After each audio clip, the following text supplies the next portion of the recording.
Hi, everybody, and welcome. I'm Haley Mitchell-Haugen. I'm the editor of Sheila-Na-Gig Online and Sheila-Na-Gig Editions. And tonight we are celebrating the publication of David B. Prather's collection, Shouting at an Empty House. Very excited to hear him read from this full collection tonight. And David will be followed by a number of open mic readers from Sheila-Na-Gig's Winter 2023-24 issue. About David B. Prather's first collection, We Were Birds, was published by Main Street Rag Publishing in 2019. Another full collection, Bending Light with Bare Hands, is forthcoming from Fernwood Press. A past president of West Virginia Writers, Inc., a statewide nonprofit organization. He taught English composition, American literature, creative writing at West Virginia University at Parkersburg, and English comp at Marietta College in Marietta, Ohio. Prather has served as poetry editor for Confluence Literary Journal and for Tantra Press, and he hosted the Blessin Hassett reading series. He currently serves as a reader for Suburbia Journal, and his poetry, essays, and reviews have appeared in many journals, including Colorado Review, Seneca, Prairie Schooner, Literary Review, Poet Lore, tons of anthologies, Voices from the Fierce Intangible World anthology, Endlessly Rocking, Poems in honor of Walt Whitman's 200th anniversary. Lots of great stuff, okay? You can find him out there. He's everywhere. Prather studied acting at the National Shakespeare Conservatory in New York, and he appeared in a couple of local West Virginia and Ohio independent movies. He received his MFA from Warren Wilson College in North Carolina. He received his MFA, I just said that, and he lives in the town where he was born, Parkersburg, West Virginia, where he was recently inducted into the West Virginia Literary Hall of Recognition. And he's also my friend. Please welcome David B. Prather. Thank you. Thank you. All right. Well, that's it for the evening. Thanks, everybody. See ya. It felt like a really long time. Anyway, thank you all for showing up. I really appreciate it. I think I'll just go ahead and I'll dive right in. And I think I'm going to start by reading the first poem, which is for a friend who passed away, Susan Shepard. Susan was a wonderful poet, and she was an encyclopedia of arcane knowledge. Just absolutely knew all of the wildest stuff you can possibly think of. And one of my favorite remembrances of her was she and one of my friends, Scott Bond, and I were at I can't remember where we were, but I remember he dared her basically to do the Cher hair flip because she had the long silky black hair. And so she did, and she did the lip thing, and we just cracked up. Of course, you had to be there, but it was hilarious for us. And this poem is for her, Apple Snowfall. I don't know if you can feel the breeze where you are right now, but it is frisky in the limbs of apple trees and scatters all those loose petals. It is a storm. Pale purple ground ivy blooms raise a fanfare deep in the shadows of others. I wish the whole world felt this kind of joy. A quick gust tickles branches, and a floral squall flutters and flows. Can you feel the ecstasy? Can you feel that lingering chill in the air? This is one of those days that reminds me of the struggle to change, of the way one loss leads to another. And still, there will be a harvest. Bees in rapture spiral through the faint, sweet scent. Listen to me, the faint, sweet scent. I wish you were here with me to feel the tug and pull of the cat's paw wind batting at my sleeves, running around my legs. I wish you could have met my friend, gone now, who could have told us what it means when apple trees toss their blossoms like brides, if it means anything at all. Alrighty, thank you. As you can see, I've marked a lot of poems. I don't think I'll read all of them, but I marked them just in case. All right, let's see. It takes me forever to flip pages, which, the bane of poets, finding the right pages. Oh, think I missed it. Oh, here we go. This next poem is it kind of uses an old term for scarecrow, and it's tatterdemalion. That's the title of the poem. And in this poem, I know I'm explaining it, but my father appears. And for me, he is the scarecrow. Tatterdemalion. If there were a way to keep birds out of berry vines, my grandmother knew it. Two posts pushed into the earth, twine stretched between them, old aluminum pie pans strung so they could chatter with every breeze. Today, a robin preened and keened in the dogwood as I started the lawnmower. It roared beneath her, but she didn't flinch or fly. Something tells me nothing will keep her from the tart green apples that already bend their own branches. The mulberry tree is stripped clean. I'm not sure the old tricks work anymore. Thrashers and vireos, sparrows and grackles. I could be an apparition here on the ground where windfalls wither. I could be a child whose father tunes the television and the radio to two different games. All those voices, a static drifting out windows, haunting the afternoon. I could be the child standing outside those windows, listening to the songs of birds and the strains of insects. Someone once told me something shiny, something that scatters sunlight will keep birds from the harvest, but only a straw man can startle a crow. Thank you. All righty. Here we go. I'm going to read you a poem that got me in trouble with my mother. She she read the collection, and then one day she called me all serious and say, "David, I have to explain," because she appears briefly in this poem. And it takes just a moment, just a fraction of a moment of time that I focused on as an address to my sister. And when my father and mother were in the throes of getting a divorce, this is what appears in here. And she felt like she had to explain the divorce and why that had to happen. I'm going, Mom, Mom, Mom, the past is the past. We've moved on. But she focused on this, so I have to share it. The collection is actually dedicated to my sister, and her name is Lynette. The title, Lynette, Early Spring, 1979. This is for you, because I never told you how afraid I was the day our mother left the house, sure she would never come back. But that's only part of the fear. The illness had been left untreated so long, I convinced myself I was going to die. And what could I do for you then? You would have been alone, the pretty little girl who grew up fast, taking care of her father. A Victorian daughter in high collars and tight buttons, worried whether meals were too cold or starchy. If the last few specks of dust on the bookshelves could wait until tomorrow to be cast back to the cosmos with a gentle rubbing.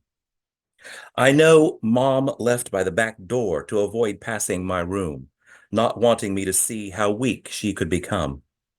And what if I had wasted time wondering what moved the shadows?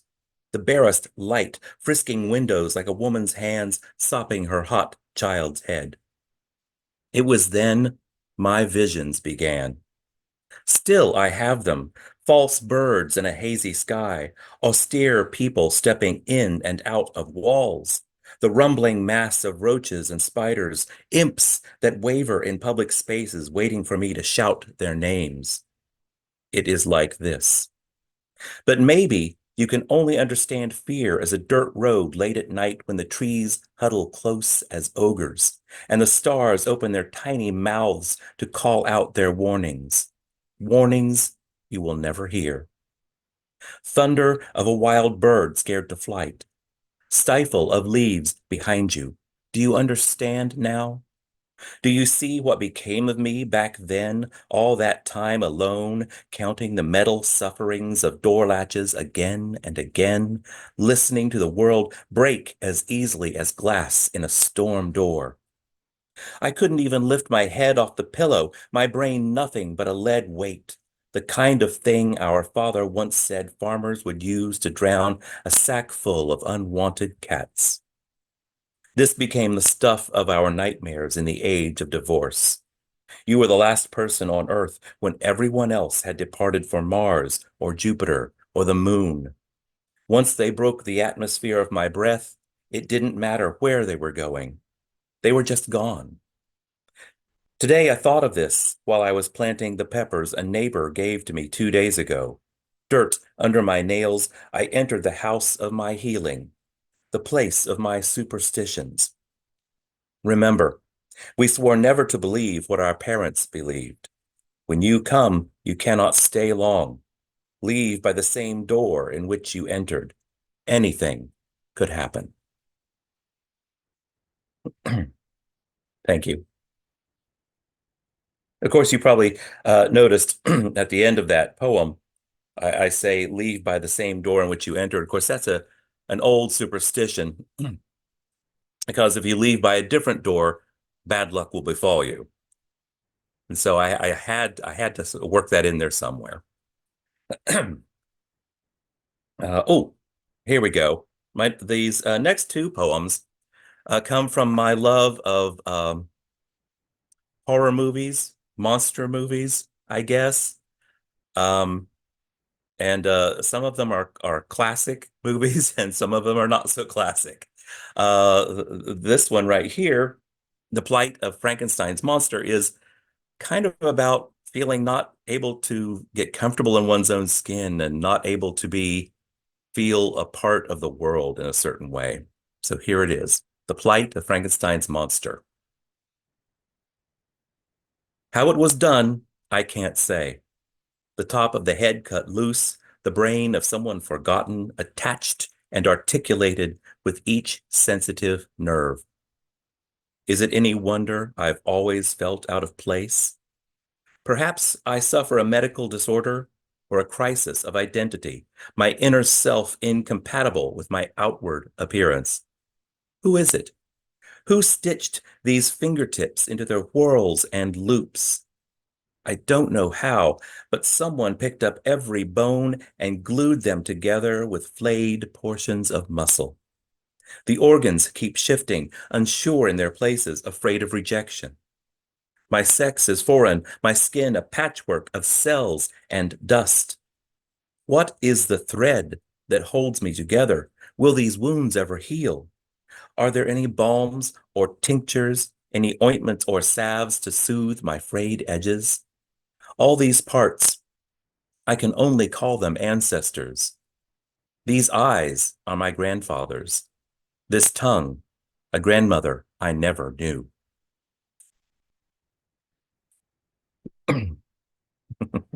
Thank you. Thank you. And of course, my next one, of course, is about zombies in a kind of a certain way. Um, I've always been fascinated by zombies, especially the cultural psychology of them. I once read of them being compared to groupthink, of course, being that dangerous ideology that spreads through a culture. And of course, ever since then, that's what I've seen zombies and zombie movies as. I've taken a slightly different tact with this poem. The Zombie.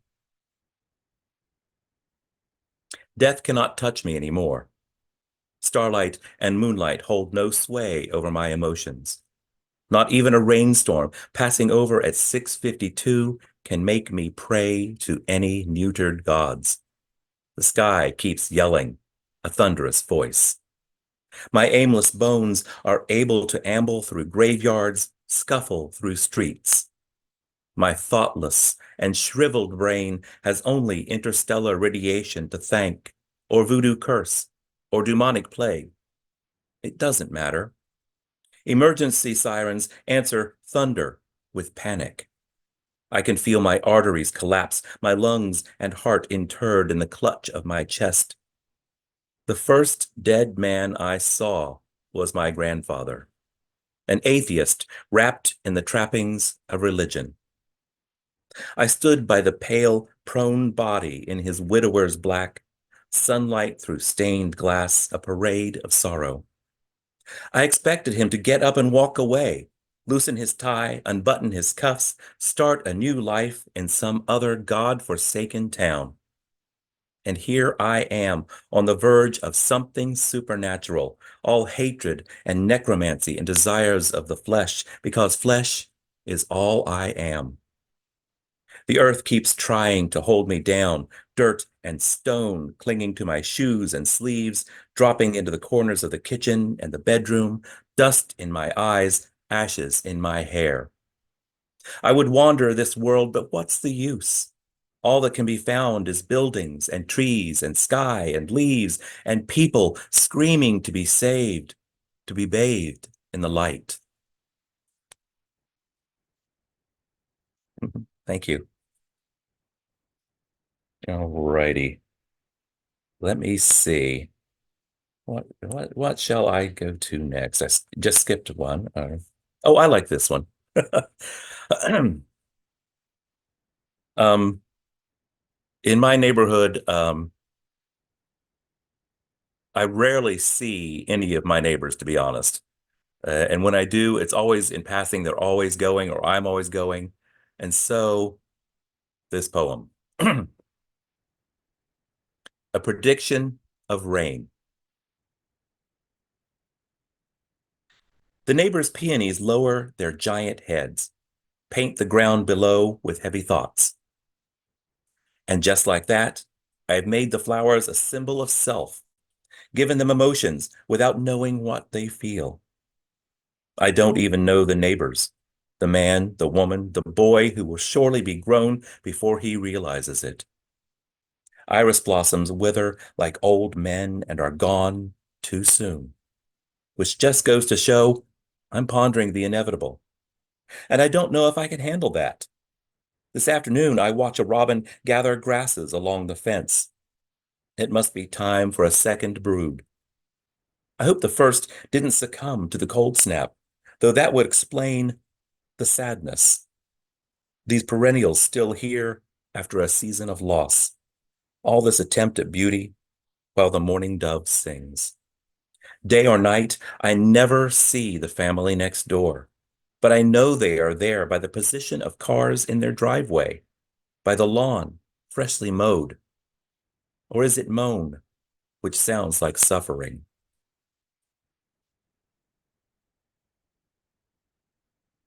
Thank you. Little wordplay there. I had to get that in. All righty. Let me see. Da, da, da. Oh, here. This one's a little different. And considering that it's winter and I hate cold, here's a poem called Humidity. The atmosphere is bohemian. Wind drags itself through tresses of numberless trees. Mulberry shivers at the touch. It's one of those days when the sun explodes and the earth perspires with an untamed love. Monarda flares in the field. Butterfly weed trembles by the road. Grasses along the chain-link fence weave their way upward. Even water on a day like today rises. Everyone strips off their clothing, all whisked away with a sultry touch. Paradise has its limits, but what those are may never be known. It is the way of bees to gather in hives, cool themselves with rapturous wings. In the full light of afternoon, even the breeze steals a breath. Standing still is not an option. Water falls thin to slow ecstasy, and the naked world cries out with joy. Each second belongs to the passion of another. If I find my way home, there will be no sleep. Tangle my wicked body with dreams. Thank you. And, I think I'll go ahead and wrap up with this last poem. It feels like a good ending. This poem is called Provenance. Everything begins here. And by here, I mean this house, my house. And to be precise, I mean the kitchen, where the morning sun rouses from the floor. And to be perfectly honest, I mean the faucet, where cool drops of water leave calcium residue on the spigot, where centuries pass and cave formations care nothing for time, which comes from a distant source, a waterfall on an Earth-like planet scarred with ancient wounds. And by wounds, I mean every love you've ever lost. And by lost, I mean a quiet room that no one visits, a stir of dust motes through fingers of light, a clock on the wall stopped at 4:16, regardless of what you think you know. But to be clear, air thins the further it reaches toward the stars. To be understood, we should walk out of here, walk into the streets and into the fields. We should reach up to the heavens. And by heavens, I mean home. Thank you, everybody. Thank you so much, David. It's just wonderful to hear these poems read aloud. You've been listening to David B. Prather read from his new collection from Sheila-Na-Gig Editions, Shouting at an Empty House. Now we're moving into our invited mic section of the evening with poets from Sheila-Na-Gig Online's Winter 2023-24 issue. And we will begin with Sheila-Na-Gig Chapbook Contest winner, John Palen. Take it away, John. Thank you, Haley.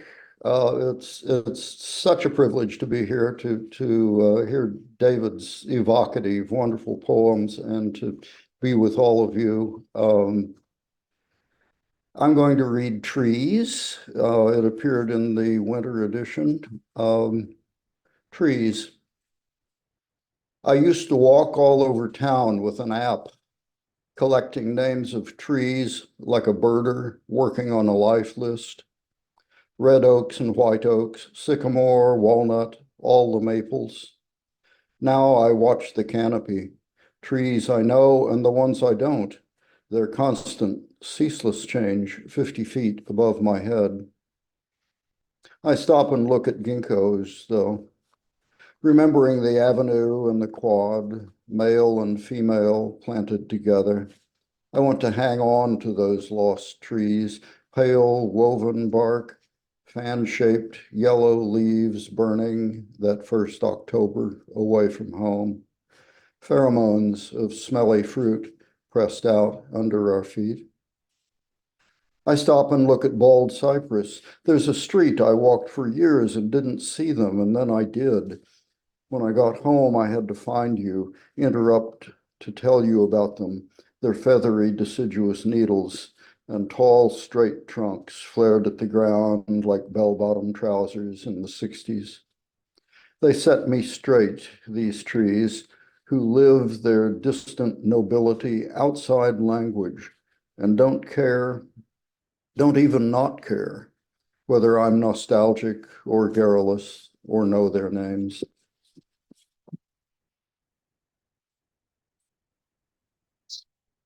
And my second poem is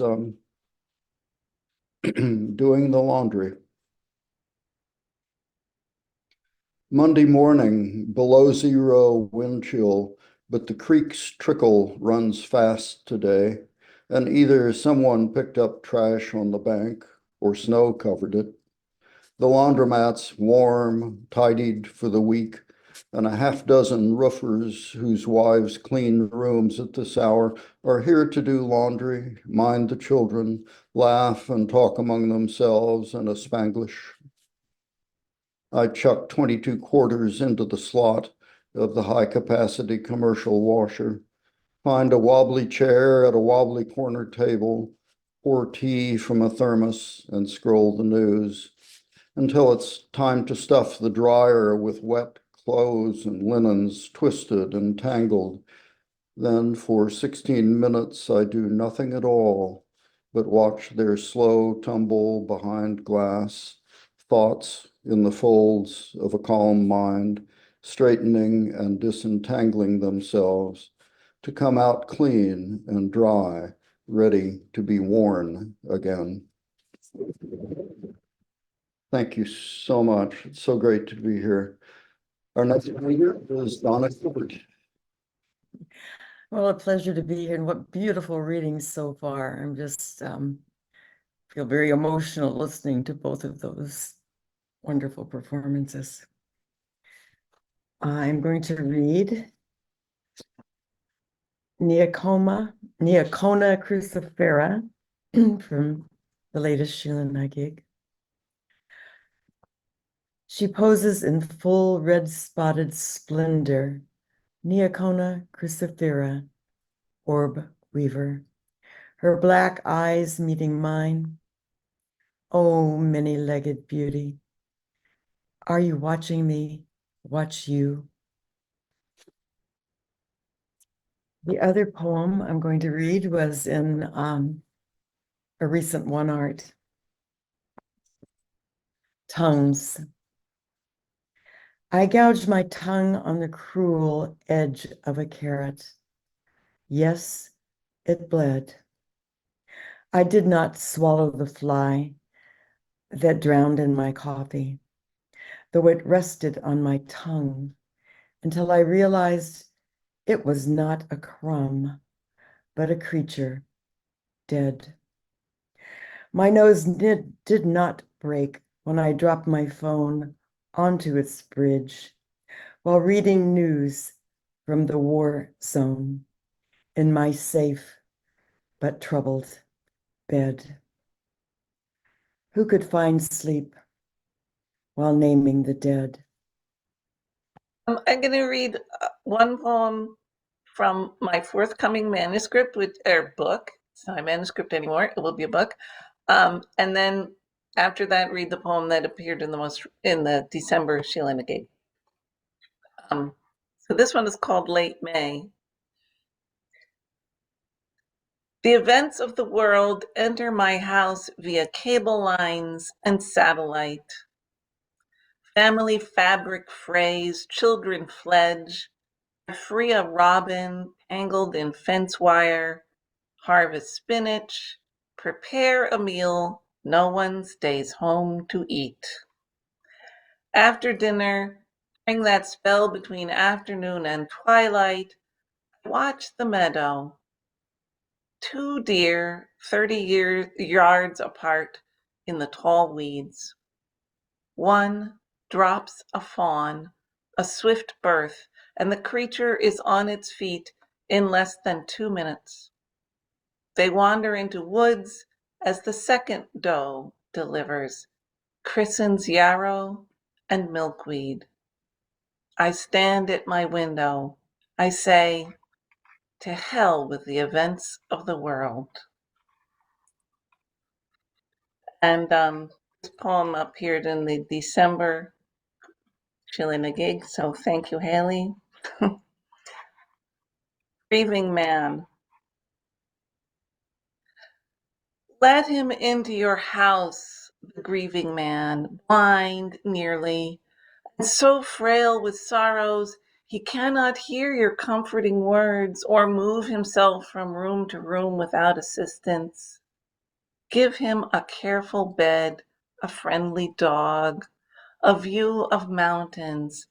Let yourselves open yourselves to what he can give, hampered by limitations, yours and his. In a time of no touching, take his hand in yours. In a time of isolation, lean your head against his shoulder as you used to do when you were small and aggrieved by the world's unfairness, and he sheltered you.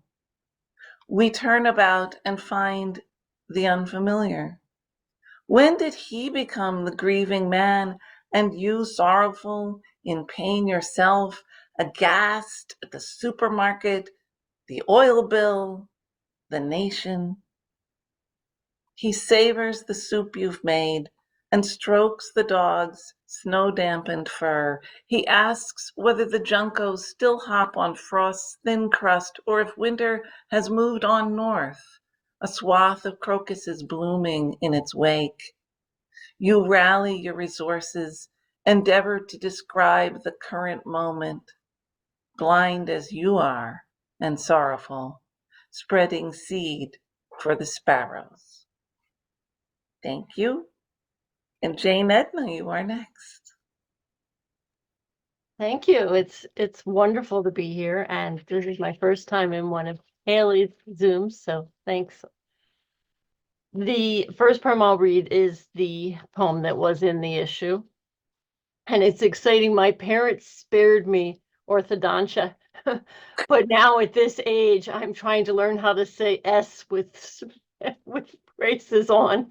So bear with me. This has a lot of S's. At the foot of the bridge. Nothing's slicker than a midnight burger blasted down in my father's Ford. All-night drive-in, lurid lights hum over the hot macadam salted with skittering rats. Wrappers rattle. The whoosh of invisible cars, their black speed stirs a wind sopping like a stale sponge. Night smeared with the smoke of seared meat. We think our own thoughts wrapped in darkness, thick as bay water. 8 years old, I fell for the lure of night rides, inherited his craving for neon-splashed hours when friolators hoist a greasy tower that billows in the face of wide-eyed stars. And that was the Chesapeake Bay, not your bay. And then this one is inspired. I read Play It As It Lays by Joan Didion in the 70s. And the epigraph for this never left me. I just always thought about it, although the poem is only a year or so old. The epigraph is, she did not know what it was she feared, but it had to do with empty sardine cans in the sink. Again, that's from Play It As It Lays, Joan Didion. What it is I fear. If you say sink, I see a silhouette who takes her dinner leaning over a drain. Or how to weep privately on an overnight flight. That woman's eyes a few rows back. If you say cans, I remember faded labels at the dollar store, dented peaches, stew, and beans, or a strand of tins warning of newlyweds, a celebration that clanks. If you say sardines, I think how a cannery crams cold fish together until they mold to each other's form, or how a house constricts, unbreathable when the marriage ends. If you say empty, that's when I know. Thank you. Hello there. My name is Lynn Pattison. I will first read the poem from the issue. This poem was written before my dad passed away at nearly 102. We visited the orthopedic specialist to see what we could find out about his rapidly disintegrating bones. X-ray of my father's spine. Like the gnarled tree trunk I photographed in the Shakespeare garden, knobbled and crooked with age, my father's backbone backlit like a saint's relic here in the cathedral of orthopedic pronouncements. We've come to learn what can be done to shore up damage, slow disintegration in this settle of bones that have served for 100 years. It takes a moment for me to see how the contorted image relates to Dad, the twist and curve compaction. I think of a small animal the cat has tortured, rag tangled on the kitchen floor. A curving hump pushes my father's gaze ever closer to the ground. Lateral turns pinch him into an S, one shoulder above the other. At home, he tried on sport coats, bewildered that none of them closed in front. How to explain that the curve in back was pulling everything wrong? I don't want to look, can't not, at the image glowing above the doctor's right ear. Don't want to see those fragile underpinnings. Time has pounded them as surely as a hammer beats iron into submission. Here is the future written bleak, no illusions. Little to be done for the recent buckle and break. His organs are cramped, pressed into a shrinking space. On the way home, he will ask if this means he doesn't have to fall in order to break anything. It can happen at any time. I nod, quiet. The daughter who always had something to say, silent, mute as the structure that for today supports him, the brittle scaffolding, fractured and collapsed as it is, holds. We will hang our last faith on the long habit of these thinning bones. Thank you.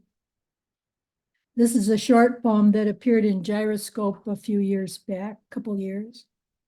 It's about opposites. I wonder if the opposite of death is fever.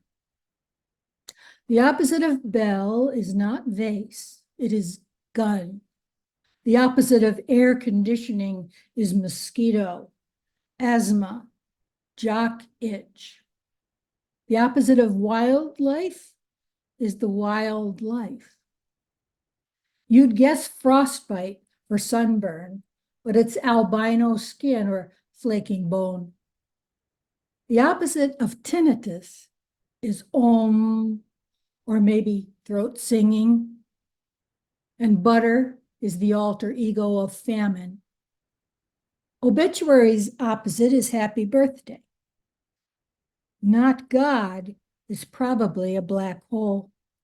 The opposite of cleave is cleave. The opposite of fire is blindness. Earth Mother is to cowbird as egg is to jawbreaker. And the opposite of alchemy is diminishment. Thank you. Hi, I'm Tamara Madison. I guess I'm next, right? Yes. I'll read two poems about my daughter. This one was in a while back in Writing in a Woman's Voice. Chrysalis. Newly freed from high school, my daughter spends her evenings alone in the living room with Grey's Anatomy.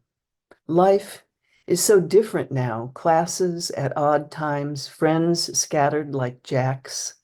Opaque as ever, a deep well. She rests on the sofa in blue TV light. I can almost see her wings developing, intricate, folded like an origami moth within her close cocoon. And this is from the recent Sheila-Na-Gig, Ripening. She wouldn't even try the blackberries we found growing hot and juicy beside the train tracks near the campground.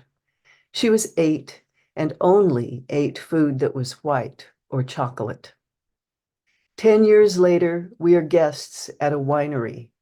Though the grapes are spoken for, blackberries spill over trellises by the reservoir and along the driveway. Early mornings, I spy deer, tender and shy in their large and powerful bodies, nibbling at the berries. My child is vegan now, which for her is mostly about what she doesn't eat, but hunger has opened her mind a crack. On the morning we leave, I watch her gathering black fruit into her mouth, her dancer's body pressing against the canes, strong, agile like a deer, unaware of her power. Thank you. And it looks like the next reader is Betsy Mars. All right. Hi, and thank you, Haley. And I'm happy I made it here. I had to go to urgent care, and I was kind of unprepared, but I'm going to start with the poem that was in Sheila-Na-Gig. It's called The Bends. And for those of you who are out of state, Catalina is the island off of California. Anyway, it's The Bends. On that last dive, the light descended through the kelp forest like beams through the highest church windows. It might have been La Sagrada Familia, Notre Dame, the Duomo, but here I was off Catalina, finding God in the sea. The Garibaldi flashing like enormous darting pennies, sands glittering mist in the sky of ocean, lifted by soft winds of gentle waves. If I swam too far down, rose too fast, the bubbles in my lungs would outpace me, inflated gas could erase me, exploded like an overblown pufferfish. Such is the power of the depths, bodies bursting under pressure. And I should have probably more explained what a Garibaldi is, which is the California state fish, and it's a big orange fish. And then I guess I'll read this one. This one was in Quartet Journal recently, and it was written for my stepmother who passed away, in May. And it's called For Joshua, who sings in hospice. He says he has seen all kinds of things.